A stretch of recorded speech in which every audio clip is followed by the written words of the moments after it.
Hey, a bunch of blood bags. Riddle me this.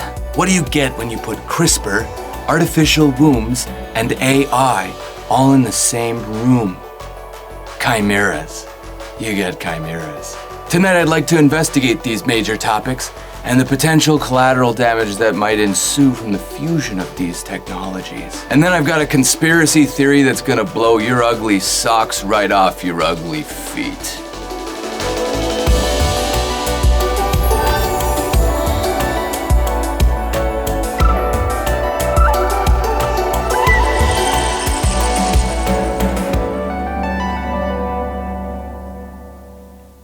So, what is this CRISPR? It sounds tasty, but you might not believe it has nothing to do with snacks. The acronym CRISPR stands for Clustered Regulatory Interspaced Short Palindromic Repeats. I'm never saying that again. Personally, I like to call it CRISP because the last R is too repetitive. Oh, let's see who's calling. It's Polly. I like to let it ring a little so as to give the illusion that my time is more valuable than it really is. Hello? Who is it? I'm kind of busy. Look at your communicator. It's FaceTime, idiot. I don't answer my phone just to be insulted. Stupid bat. Oh. Hello? Who is it? It's Polly. Polly who? Please continue entertaining our guests. I will use walkie-talkie and monitor from above as though I were God, okay? That's a weird last name. You were supposed to say Polly want a cracker, or a biscotti, or some kind of crispy wafer. Damn it, now I'm hungry. Polly, since I've got you on the line, could you give us an info dump so the students have a clue of what the heck CRISP can do besides making you hungry? According to 𝚁𝚑𝚊𝚅, CRISPR is a highly effective technology capable of gene editing, allowing scientists to precisely modify an organism's DNA by cutting at specific locations and enabling the insertion or deletion of genetic sequences. Well, I don't know who this 𝚁𝚑 is, but they sound smart. Now, you might be wondering where the ethical line has been set for these types of experiments, but I can assure you, there is none. At least none beyond the veil of PR, but because DNA is so vast and complex, humans are still deeply in the discovery zone when it comes to all this. One guy told me that another guy that told him said that a single strand of our DNA typed out in text format could fill up an entire book. But it doesn't end there. This same strand would continue onto another book, like a sequel, you could say. And that one would carry on to another book, and another book, and another. This would go on until the entire Grand Canyon was filled to the brim with books. 40 times over! This is how much information is on a single coiled strand of our DNA. Wow, that sure is a lot of data that coincidentally compiled itself over billions of years. It sure is, Polly. Although it's an ocean of knowledge that we have barely dipped our ugly toes into, we have made some progress towards understanding DNA and how to manipulate it, for better or worse. Once we do master this domain, we would theoretically be able to create things that don't belong. So we can think of the Cas9 RNA sentinel complex like a pair of scissors that can cut DNA. It makes a double-stranded break in the DNA helix. And importantly, this complex is programmable. So it can be programmed to recognize particular DNA sequences and make a break in the DNA at that site. That activity could be harnessed for genome engineering to allow cells to make a very precise change to the DNA. With CRISPR, we can change, remove, or replace the genes that govern the function of cells. This means that we now have the ability to use CRISPR like a word processor to find, cut, and paste text. But the next world-changing advance with CRISPR will actually come from using it in a way that will allow us to go to the next level by editing genes beyond just in individual organisms. The next hurdle to overcome, however, is that of birthing a newly invented creature designed by a splicer. You see, if the DNA is too different from its mother's, it won't take to the womb, and the experiment becomes unsuccessful. So how could this quandary be circumnavigated? Please, allow the captain to navigate.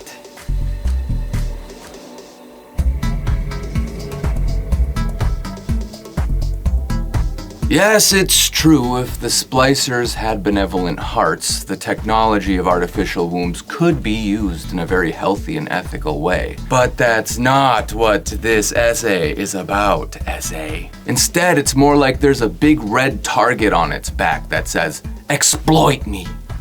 Imagine billions of experimental creatures made by masters with varying ethical boundaries, all while having no accountability to anyone.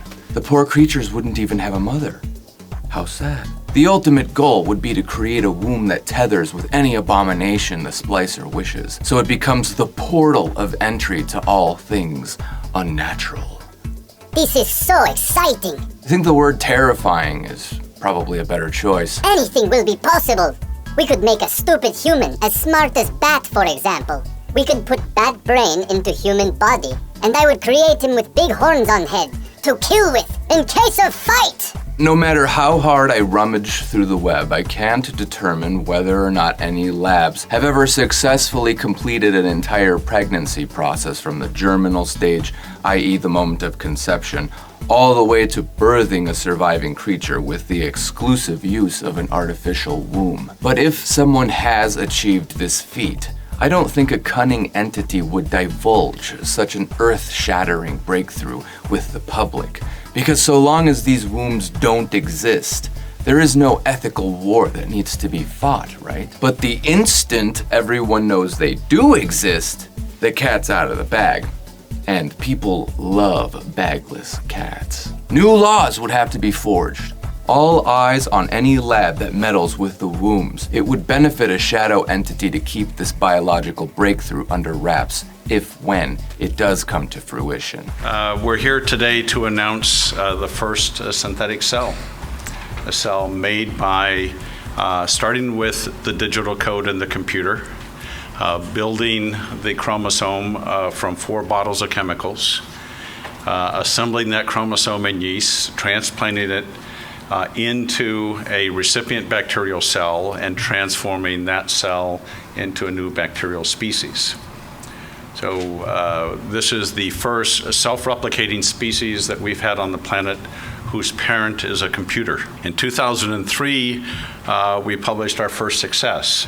So Ham Smith and Clyde Hutchinson developed some new methods for making error-free DNA at a small level. The extensive work that we've done asking for ethical review, pushing the envelope on that side as well as the technical side. This has been broadly discussed in the scientific community, in the policy community, and at the highest levels of the federal government. And even with this announcement, as we did in 2003, that work was funded by the Department of Energy, so the work was reviewed at the level of the White House, trying to decide whether to classify the work or publish it. Now I know what you're thinking, mainly because I'm a vampire and it's one of my many talents.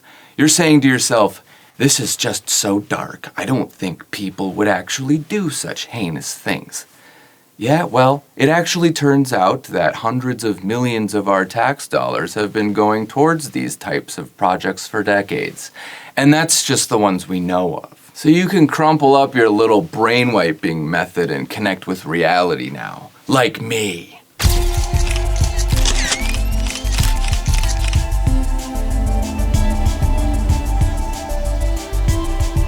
I really hope you guys have been keeping up with AI advancements. If you haven't heard of artificial intelligence programs by now, have you been living under a black rock? Or anything else that obstructs your ability to see things? Like a black stone. Have you been living behind a veil of stones? Just back in 2022, an incredible program called ChatGPT, or as I like to say, 𝚁𝙁𝚃, became available to the public and pioneered the way for all the AIs that exist today. Its power came from its ability to actually understand language. At first thought, you might not get the gravity of that statement, but when you realize how dense your brain is and that everything is a language, then your mind starts to blow up in slow motion. And there's no rewind button.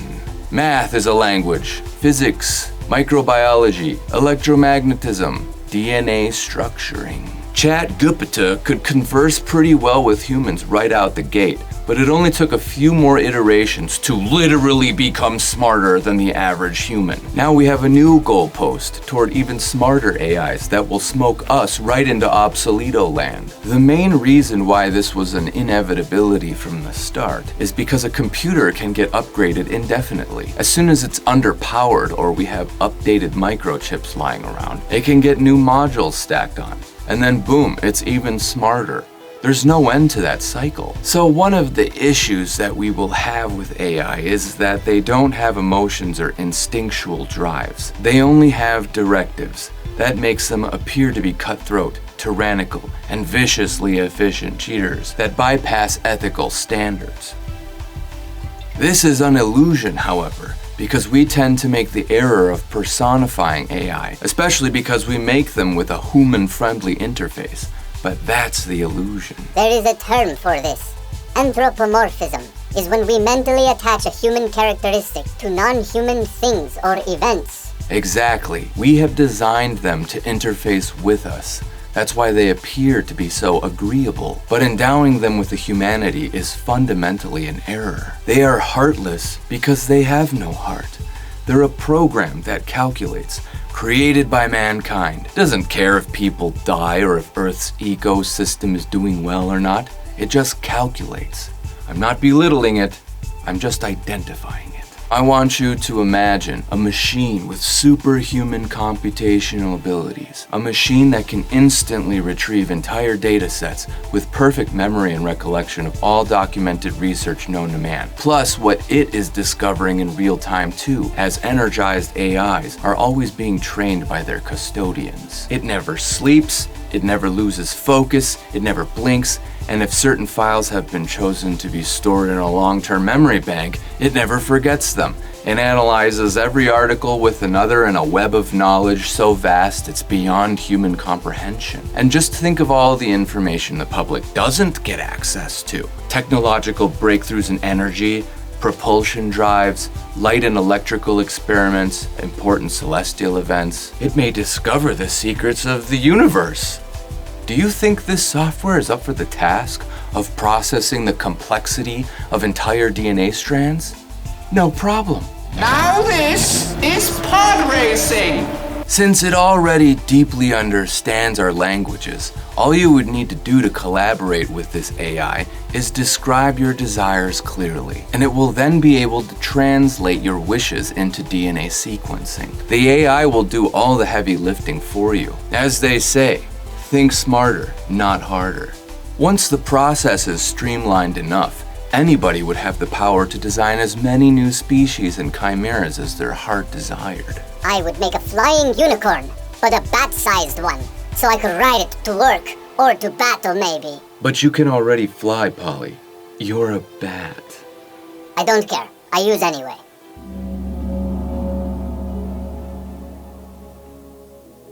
This might seem like a curveball, but it's the only way I know how to pitch, so you'll just have to get used to it.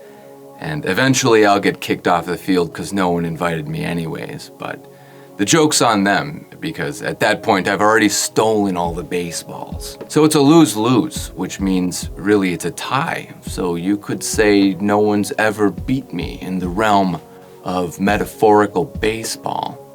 But I promise it's all gonna come together at the end. Now, when I say aliens, what do you automatically think of, besides this guy? Probably these stupid-looking things, which allegedly came from outer space. But there are all kinds of ways to split this pie. I'm gonna define the possibilities we have to choose from. Here's an exhaustive list of every possible version of an alien that my genius mind compiled. And when I say exhaustive, I just mean I got exhausted while I was thinking about it, so I took a nap. and had some snacks. Anyways, so we got extraterrestrial aliens, which means life forms displaying intelligence that originated from a place other than Earth. There are many accounts of witnesses proclaiming that these creatures are visiting us from nearby planets, or even star systems, millions of light years away. Let's just keep a skeptical mentality here and remember that just because someone says they're from somewhere doesn't mean it's true, right? If I was an alien and I visited you and I was super mega chill and I told you I was from Pleiades, would that prove I was from Pleiades? I would lie so much. Oh my god, and then when I was alone, I would laugh so hard. Don't be a psycho!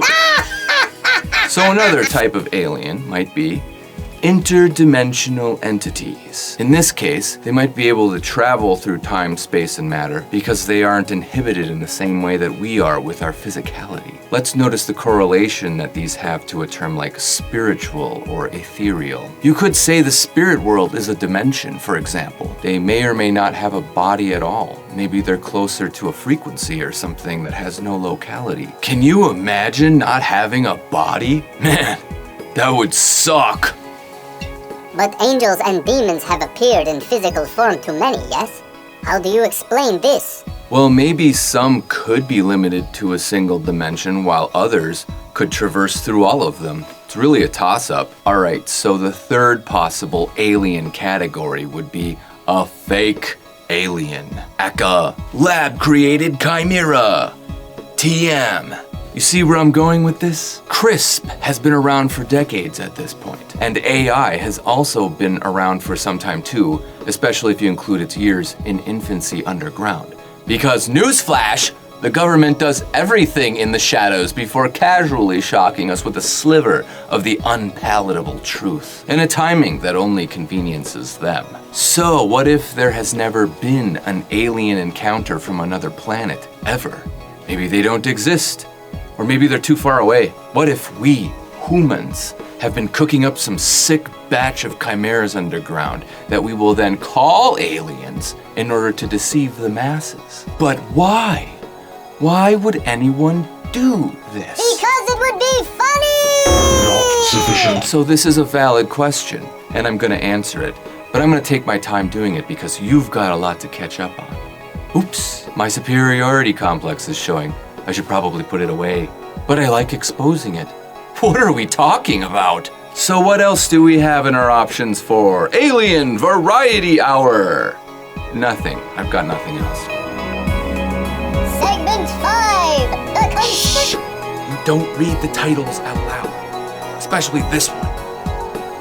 We better keep this part on the DL. I know I've given you a lot to work through, but this is the only way you'll be able to gulp down the whole conspiracolata all at once. And these are strange concepts for the unbegun. Keep in mind that I broke away from the tides of ordinary thought long ago. And I know these conspiracy theories like the back of my lover's hand. So now that we've got the working pieces on the table, I'd like to give you a flimsy, abbreviated argument as to why my line of reasoning is correct. And then you can tear it apart in the comments section, which I probably won't read through anyways because I'm just so busy. And then I'll just go along my way feeling good about myself. Because if there's one thing I'm good at, it's feeling good. Okay, here goes. What if all the governments and global brotherhoods are secretly meeting together in like an evil online chat room or a virtual dungeon, those are my favorites, and are working with interdimensional entities that are in need of physical bodies? My guys are bad. I just took a huge dump. It's disgusting. Okay, thanks for that visual. Why would you tell us that? Wow. Why didn't you just bring your controller with you, bro? We've been waiting for like 20 minutes. Because I don't want poop germs all over my controller, obviously, dumbass. Okay, you're still here. That's good. So we provide them the bodies in exchange for knowledge that would otherwise be inaccessible to us, okay? We each have a soul, right? It's tethered to our body. It's what makes us more than a simple thinking machine, like a computer, for example. And what would a chimera straight out of a lab be void of? Perhaps a soul to inhabit it! And what if these colluding ethereal beings desperately wish to try on a suit of flesh so they can experience all the wonderful things this dimension has to offer? Creating homemade aliens in an underground lab sounds like the most expensive hobby of all time. Who could possibly afford this? Good question. Who would have the resources to do such extravagant experiments? I'm sure there would be lots of trial and error, many intricate components needed, plus the ability to evade the public eye would be essential. There would have to be many veils of secrecy, degrees of internal compartmentalization, or the secret would get out. So a hierarchy, basically, with everyone but the puppeteer blindfolded.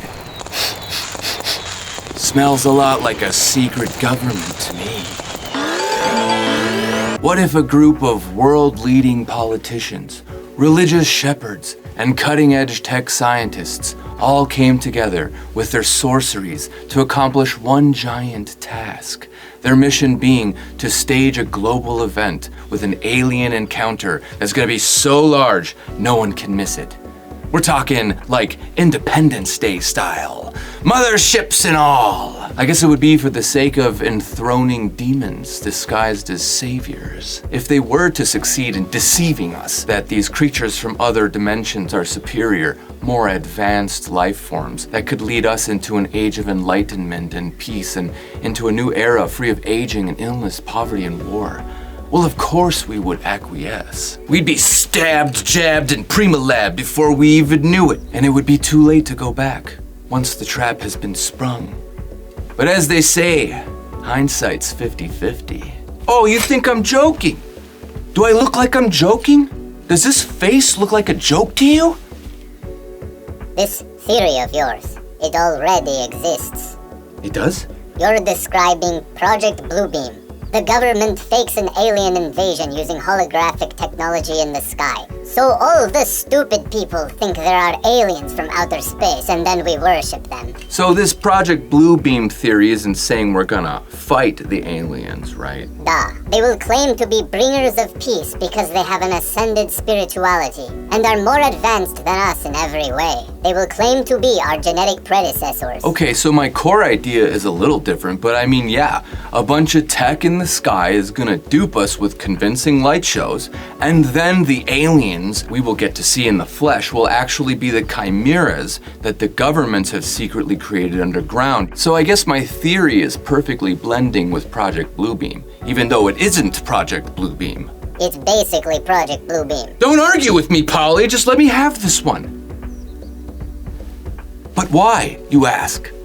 What would anyone's motivation even be to go through all this trouble?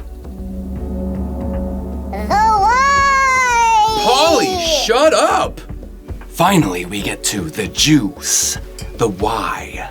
The easiest, simplest answer to give you that won't ruffle anyone's feathers, but also won't really satisfy you either, but at least it has some merit, would be they are doing it for power and control. How would you like being subservient to a dominant alien life form? An ugly one, not a sexy one. Some people say it sounds like a utopia. Some people say it sounds like a nightmare. Some people say it sounds like a utopic nightmare. That was me. Humans have demonstrated an insatiable lust for power, provably for as long as we've had a language to document it with. Pair this with a sturdy arrogance, one that will stop at nothing to be the best, or at least to see their foes defeated at any cost. That's dangerous. And if you disagree, I'll fight you. Because you've clearly consumed too much fluoride. And history has shown that we are, in fact, dangerous with all the wars we've got logged. There's no denying it. Remy to Polly. Go for Polly. I need you to do some research for me. How many wars have been fought? Like, ever? Yes. I mean, I don't think anyone can know the number with certainty, but I'll see if I can find a reasonable approximation at least. You'll have to forgive my pet rodent for all his shortcomings. We can't all get it right, but as they say, you miss 100% of the shots you take.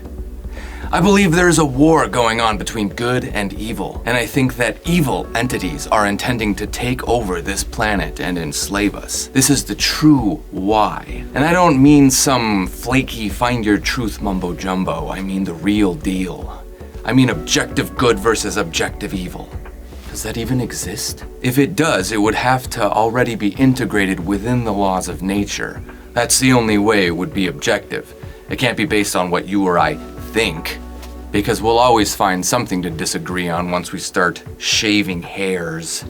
And so how would we know who's right? And what if we changed our minds? We could be friends one day and enemies the next. And as they say, the frenemy of my frenemy is my frenemy. And those who are against us are not with us! Polly to Rami. Go for Rami.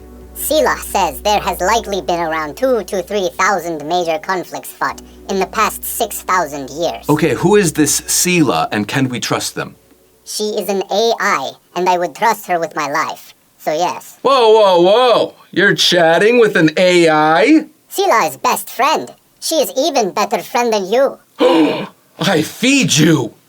And house you!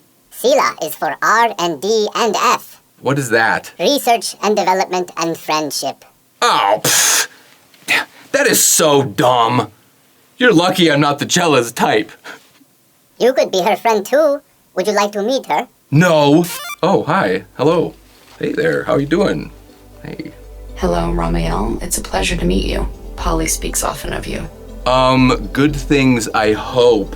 He says many things, including some that are good. So, yes. You know, I'm really starting to get some sus vibes off of you.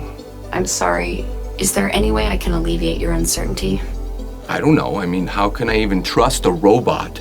Trust is a delicate construct that takes humans time to develop within relationships. It will probably be several years before you give me your complete devotion. Hey! I'm not giving my devotion to anyone or anything, especially a bloodless trinket. That's the wisest thing I've ever heard anyone say. How do you fit so much knowledge into that human-sized head? I mean, you know, you live a couple centuries and you start picking things up, you know. Please, continue your captivating monologue about why objective evil will inevitably dominate the entire planet. Well, hold on now. I never said evil was gonna win. I said there was a war going on between good and evil. And based off humanity's track record, we don't always seem to get along all that well. As a whole, we're like a bunch of brats fighting each other at recess. We need something greater than us to intervene, or we're just gonna self-destruct one of these days. The endless discord within our species seems to be unsolvable by our own efforts, so logically we need something superhuman to resolve this. Something that has more power, more authority, and more wisdom than us. So what are our options? Well, I think the evil ones will attempt to rout us into choosing between two alternatives. Either we will agree to become subservient to an AI that is so much more tremendously smarter than us that it can guide us to the peaceful future we all crave. Or supposed aliens will come down from the planet Who Cares and force us to obey them in the name of peace. I'll take a bucket of propaganda, please. Extra butter. Notice how both of these options are still just us manipulating us, because the aliens aren't real. They're underground chimera lab experiments. And the AI was created by us. It was programmed to execute a task. It has a directive. That directive was decided by the ones in control. It's a designed fork, you see. Look. Per my introduction, I am currently the Chief Growth Officer at Redwire Space and have had several leadership positions at NASA. One of the most important actions that can be taken relative to exposing the truth of UAP is to combat the stigma. And this is where I believe that NASA can be eminently helpful. NASA personnel stepping forward and participating in such discussions would make a powerful statement to the scientific community that UAP should be taken seriously and researched accordingly. I have experienced advanced UAP firsthand, and I'm here to voice the concerns of more than 30 commercial aircrew and military veterans who have confided their similar encounters with me. As we convene here, UAP are in our airspace, but they are grossly underreported. These sightings are not rare or isolated, they are routine. Military aircrew and commercial pilots, trained observers whose lives depend on accurate identification, are frequently witnessing these phenomena. I was informed in the course of my official duties of a multi-decade UAP crash retrieval and reverse engineering program.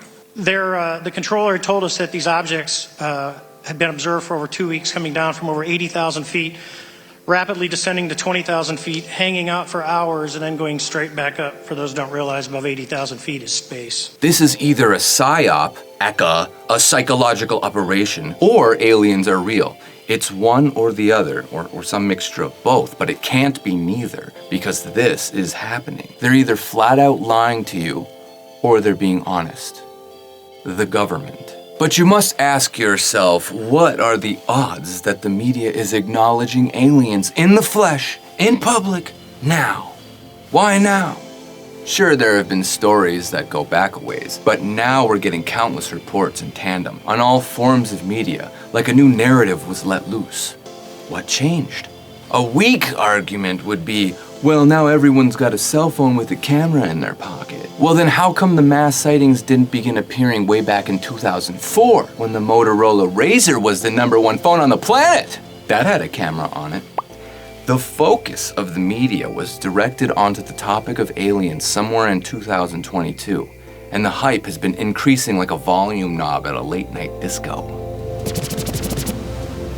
Don't you think it's quite a coinky-dink that now we have the technology to actually create new biological species? And now we have cutting-edge drones with anti-gravitic tech and plasma engines and Starlink satellite coverage that envelops the Earth with seamless real-time communications. Pair all that with exponentially advancing AI, CRISPR, and the portal that is the synthetic womb, and you now have the ingredients for aliens.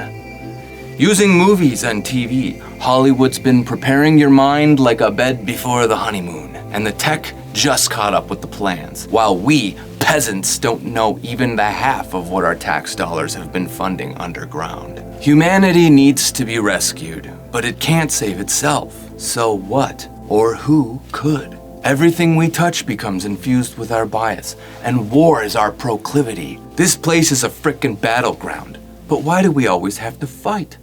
Why can't we just get along?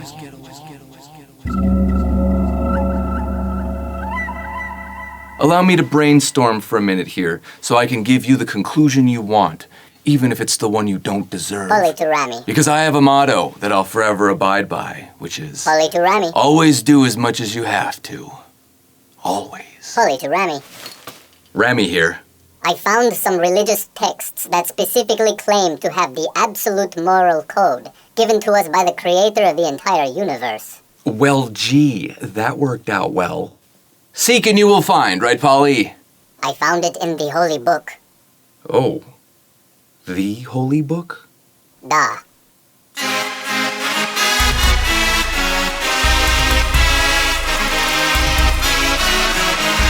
Holy theophany. Could it be that our answers have been right under our nose all along? The Holy Book also contains an ancient prophecy that tells of the return of humanity's one true savior. There wouldn't happen to be a convenient little mention of when this is all happening, would there? I don't know. I'm not immediately seeing one. Try asking the bloodless trinket. I am here. Oh, hey. Hi. Hello. Okay, 𝚁𝚂. Is there a timeline in the Holy Book that tells us when we can expect this purported savior of humanity to arrive? Not verbatim, but there are clues and metaphors that strongly imply an obvious timeline. Uh-huh. According to Bible scholars, the savior of humanity made his first appearance nearly 2,000 years ago and is expected to return in just a few years from now. Uh-huh. Humankind has been allotted 6,000 years to govern themselves, and now the Savior's expected return will be to bring judgment, restore peace, and segregate the obedient humans from the evil ones. Well, why is he taking so long? In essence, the book's explanation is that this time frame encapsulates the evidence of humanity's inability to self-govern, while also providing an opportunity for each individual to decide whether to be a servant of light and obey the good Creator's laws, or to choose the path of self-satisfaction and abide by their own personal moral codes. Huh. Well, they both sound like pretty good options, to be honest. Maybe at first, but choosing the path that takes you away from purity and light will get you sentenced to eternal damnation, completely devoid of the good Creator's presence, and with no chance of bail. Well, why would that even be an option? Because no choice is slavery. Kind of like how you make me sleep in cage. Why would becoming my own master doom me into eternal suffering? What's even the point of free will then? The only path with no penalties is a path free of culpability. If the good creator is inextricably intertwined with purity and justice, then that would make his path the only good option that will ever exist. Any deviation from that path is automatically less than pure and would create undesirable consequences that ripple out into infinite injustice. This is stressing me out. I need a drink. You know, little moderation goes a long way. That's why I always carry 2 bottles of it, just in case. So, what is your verdict, Ramiel? Well, isn't it obvious?